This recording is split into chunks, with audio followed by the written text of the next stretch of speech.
आज के वीडियो में जावा मानव को चित्र सहित समझाएंगे। तो चलिए शुरू करते हैं।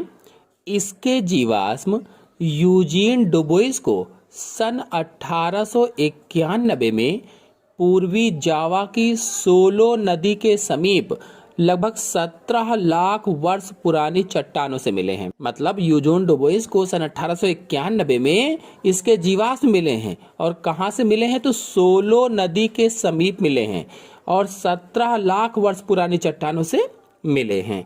आपको बता दें कि सबसे पहले यूजीन डुबोइस ने इसका नाम पिथेकेंथ्रोपस एरेक्टस रखा था। सबसे पहले इसका नाम क्या रखा था? पिथेकेंथ्रोपस एरेक्टस रखा था। और बाद में मायर ने इसका आधुनिक नाम होमो इरेक्टस एरेक्टस रखा। मायर ने क्या कहा? होमो इरेक्टस एरेक्टस है। ये प्लास्टोसीन युग में 6 लाख वर्ष पूर्व जीवित थे। जो प्लास्टोसीन युग था उस युग में 6 लाख वर्ष पहले जीवित थे। बता दें कि इसके प्रथम जीवाश्म में खोपड़ी, जांघ की हड्डी और 2 दांत थे। यानी जो पहला इसका जीवाश्म मिला था उसमें खोपड़ी थी, जांघ की हड्डी थी और 2 दांत थे। ये जावा कपिमानो 2 पैरों पर सीधे चलते थे। मतलब आधुनिक मानव की तरह खड़े होकर चलते थे और 5 फीट लंबे थे।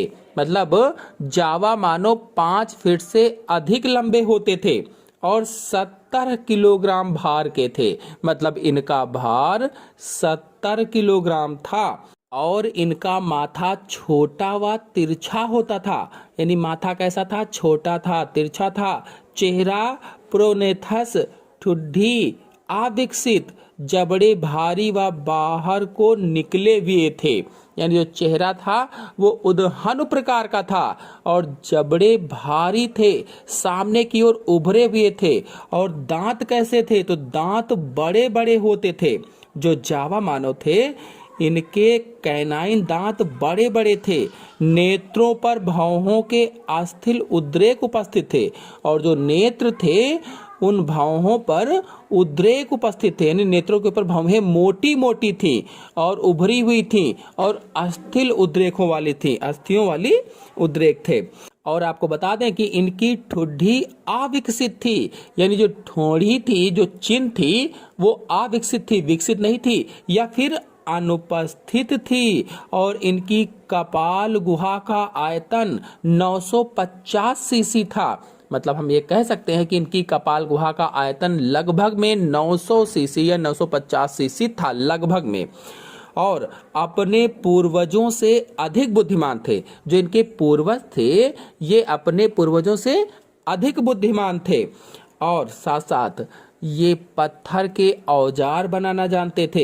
यानी जावा मानव पत्थर के औजार बनाना इनको आता था, जैसा कि आप चित्र में देख भी सकते हैं इन औजारों को।